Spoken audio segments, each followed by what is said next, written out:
السلام علیکم ورحمۃ اللہ وبرکاتہ۔ کیا حال ہے آپ سب کا؟ میں امید کرتی ہوں آپ ایمان اور صحت کی بہترین حالتوں میں ہوں گے۔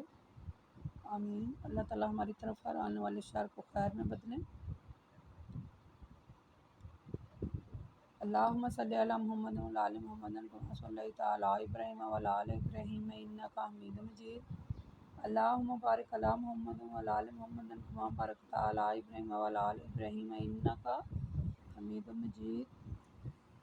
رب اشرح لی صدری ویسر لی امری واحلل عقدۃ من لسانی یفقہوا قولی۔ رب زدنی علما رب زدنی علما رب زدنی علما۔ آج کا ہمارا سبق سورہ توبہ سے آیت نمبر 103 سے آج ہمارا سبق ہے۔ تو چلیں اپنا سبق شروع کرتے ہیں۔ اعوذ باللہ السمیع العلیم من الشیطان الرجیم من ہمزہ ونفخہ ونفثہ۔ خذ من اموالہم صدقۃ تطہرہم وتزکیہم بہا وصلی علیہا ان صلاتک سکن لہم واللہ السمیع العلیم۔ علم یعلم ان اللہ هو یقبل توبۃ عن عبادہ۔ اللہ کہتے ہیں اے رسول صلی اللہ علیہ وسلم، آپ ان کے مالوں میں سے صدقہ لے لیا کریں تاکہ ان کے ذریعے آپ ان کو پاک صاف کرتے رہیں، اور آپ ان کے لیے دعا بھی کیا کریں، اس لیے کہ آپ کی دعائیں ان کے لیے موجب تسکین ہوتی ہیں، اور اللہ سننے والا اور جاننے والا ہے۔ کیا انہیں معلوم نہیں کہ اللہ اپنے بندوں کی توبہ قبول کرتا ہے اور صدقات قبول کرتا ہے؟ بے شک اللہ تعالیٰ وَإِنَّ اللَّهَ هُوَ التَّوَّابُ الرَّحِيمُ۔ دیکھیں کتنی پیاری آیت ہے یہ۔ اس آیت میں اللہ تعالیٰ نے رسول صلی اللہ علیہ وسلم کو حکم دیا ہے کہ مسلمانوں کے جو مال ہیں ان سے زکوٰۃ وصول کریں، ٹھیک ہے، تاکہ ان کی زکوٰۃ دینے سے آپ کا مال جو ہے وہ پاک صاف ہو جاتا ہے، تو اس سے جو پاک صاف مال ہے پھر وہ کھائیں اور خود بھی پاک ہو جائیں۔ حضرت ابن عباس رضی اللہ تعالیٰ عنہ فرماتے ہیں جب یہ آیت نازل ہوئی نا تو جو لوگ سونا چاندی جمع کرتے تھے نا تو ان کو اللہ تعالیٰ کے راستے میں خرچ نہیں کرتے تھے، تو پھر انہیں عذاب علیم کی خوشخبری سنائی گئی، تو مسلمانوں پر بڑا گراں گزرا یہ بات۔ تو حضرت عمر رضی اللہ تعالیٰ عنہ نے کہا میں تمہاری مشکل حل کر دیتا ہوں۔ وہ لوگ سب روانہ ہوئے تو آپ صلی اللہ علیہ وسلم کی خدمت میں حاضر ہوئے تو عرض کیا اللہ کے نبی یہ آیت آپ کے صحابہ پر بڑی گراں گزری ہے۔ تو اللہ کے رسول صلی اللہ علیہ وسلم نے فرمایا اللہ نے زکوٰۃ کو فرض نہیں کیا مگر اس لیے کہ تمہارے بقیہ مال کو پاک کر دے۔ ایک فقرہ میں بولنے لگی ہوں، آپ اسے یاد رکھیے گا کہ زکوٰۃ دینے سے جو باقی مال ہوتا ہے وہ پاک ہو جاتا ہے، اور پاک مال کھانے سے انسان کا تزکیہ نفس کا ایک ذریعہ ہے یہ۔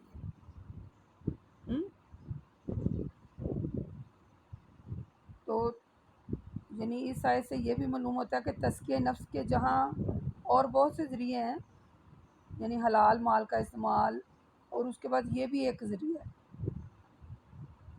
جب مال کی زکوٰۃ ادا کر دی جاتی ہے نا تو وہ مال جو ہے وہ پاک ہو جاتا ہے،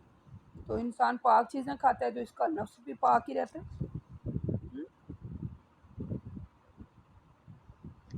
اس لیے زکوٰۃ مال میں سے زکوٰۃ لازمی دیں، اور اپنا مال جو اب گیا وہ آپ پاک اور صاف مال کھائیں، اور اپنے مال جو ہے وہ اللہ کے راستے میں خرچ کریں۔ اللہ نے دیا ہے نا تو اللہ کے راستے میں خرچ کریں۔ اس کے بارے میں ایک اور حدیث ہے صحیح مسلم کی، اللہ کے رسول صلی اللہ علیہ وسلم فرماتے ہیں کہ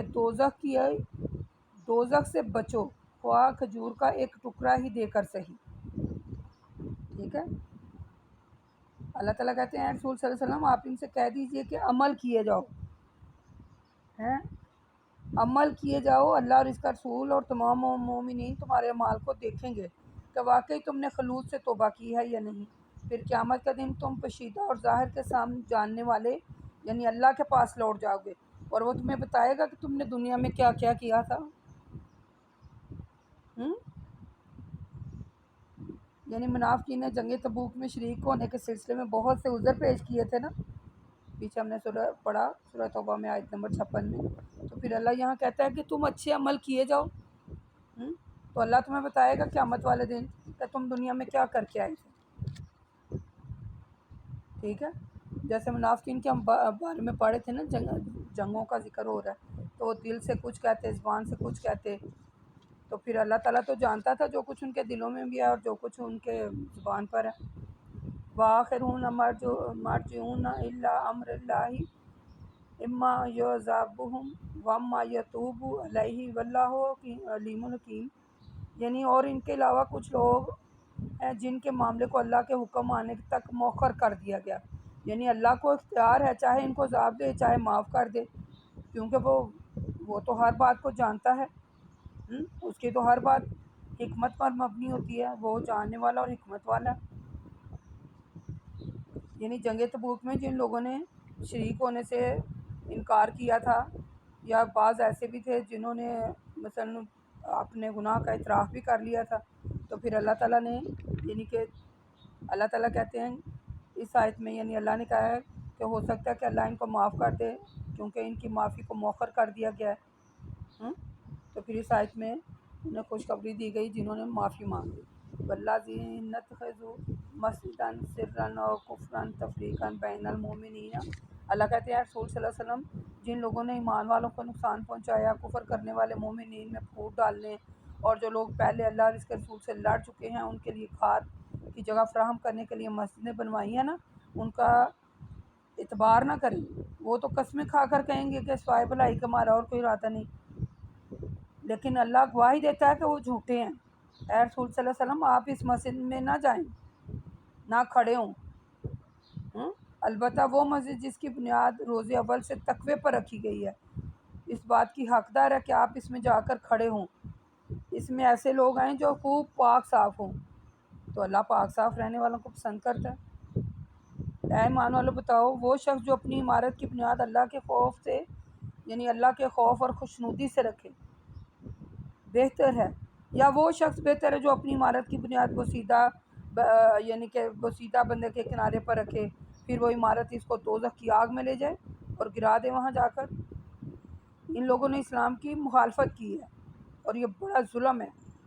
تو اللہ ظلم کرنے والوں کو کبھی پسند نہیں کرتا. ٹھیک ہے، اور ان لوگوں نے اسلام کی مخالفت کا ارادہ کر کے بہت بڑا ظلم کیا ہے، اور اللہ ظلم کرنے والوں کو کبھی منزل مقصود تک نہیں پہنچاتا. اور یہ عمارت جو انہوں نے کھڑی کی ہمیشہ ان کے دلوں میں کیا رہے گا؟ سوائے رسوائی کے. یعنی یہ انہیں جہنم میں ڈال دے گی.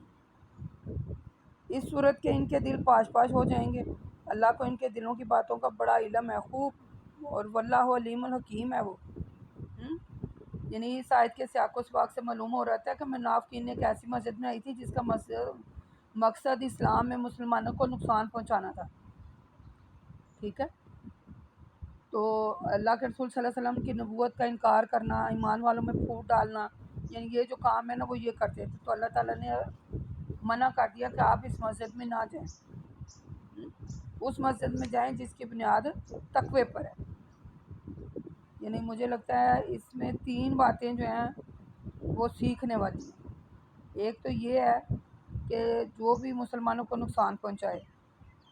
اگر وہ مسجدیں بناتا ہے تو اس میں نماز نہ پڑھیں.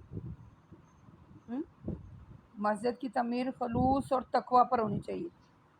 اور مسلمانوں کو خوب پاک صاف رہ کر مسجد میں جانا چاہیے. اللہ پاک صاف ہے اور پاک صاف چیزوں کو پسند کرتا ہے. یعنی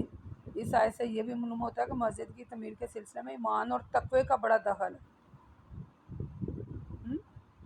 اللہ کے رسول صلی اللہ علیہ وسلم فرماتے ہیں، صحیح مسلم کی ایک حدیث ہے، جو شخص اللہ کے لیے مسجد بنائے، اللہ اس کے لیے اس کی مثل جنت میں ایک مکان بنائے گا.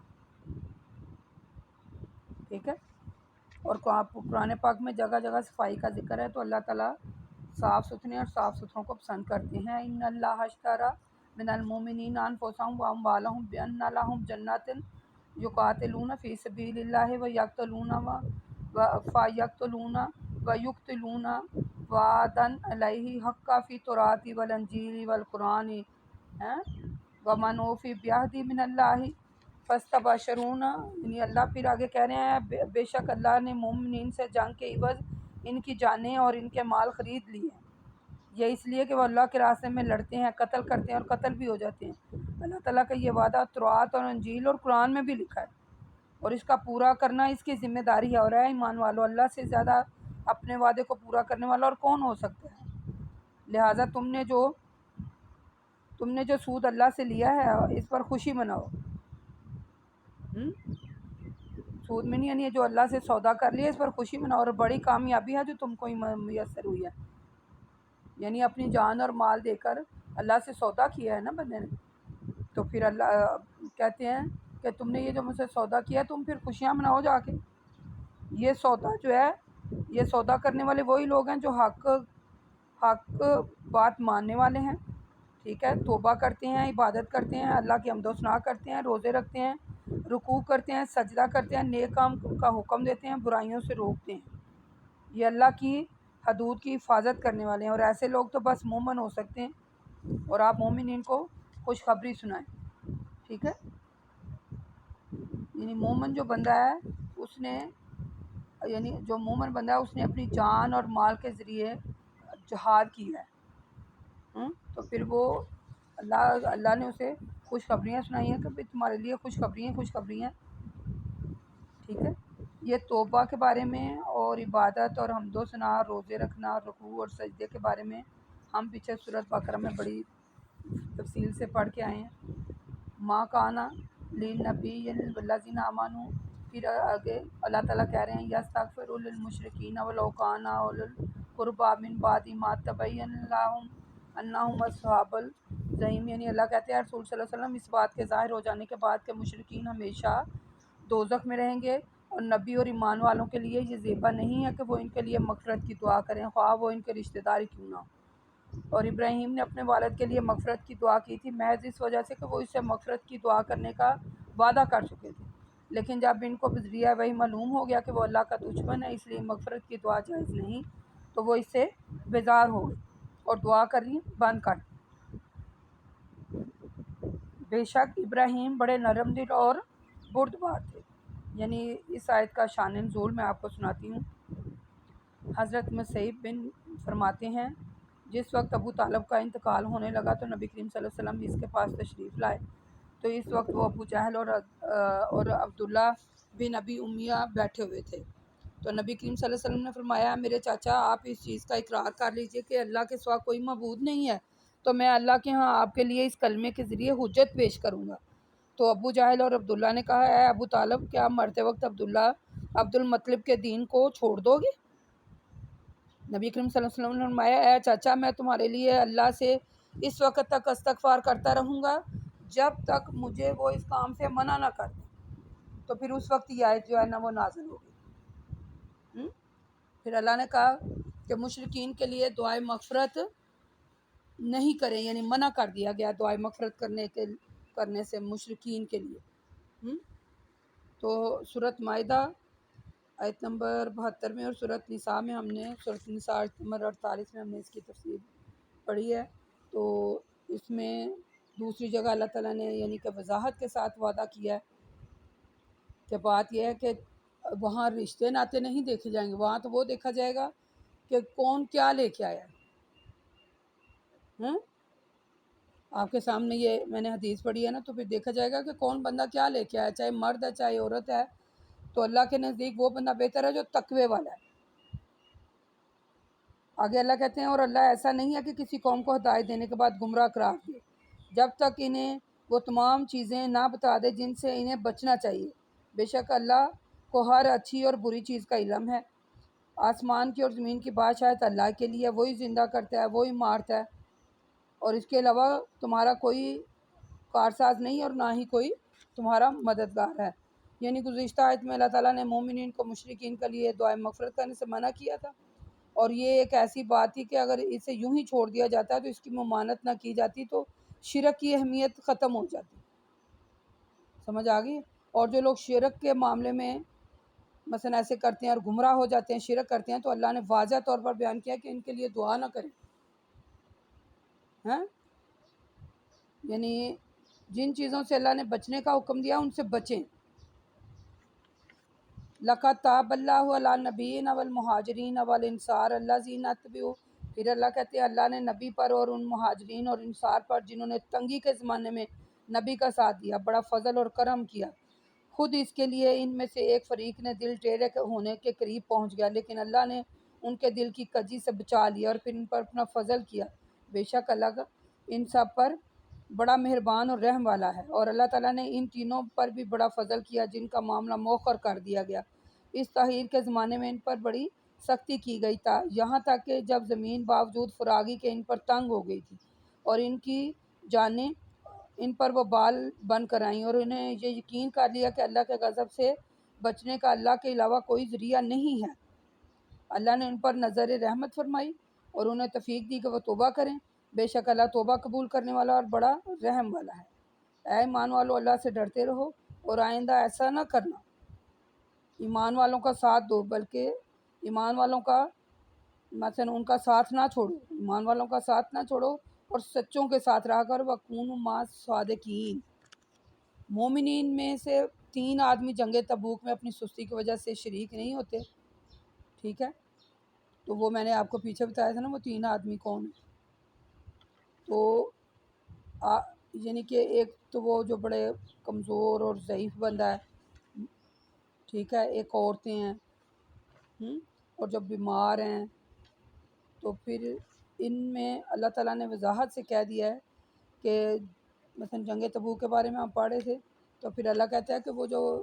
بندے پیچھے رہ گئے ہیں وہ اپنا عذر پیش کر رہے ہیں کہ وہ عورتیں ہیں پیچھے، بیمار ضعیف بندے ہیں، معذور بندے ہیں، تو وہ پھر انہوں نے اللہ کہتا ہے وہ توبہ کر لیتے ہیں تو میں ان کی توبہ قبول کرنے والا ہوں، توبہ بھی قبول کرنے والا ہوں اور ان پر رحم بھی کرنے والا ہوں۔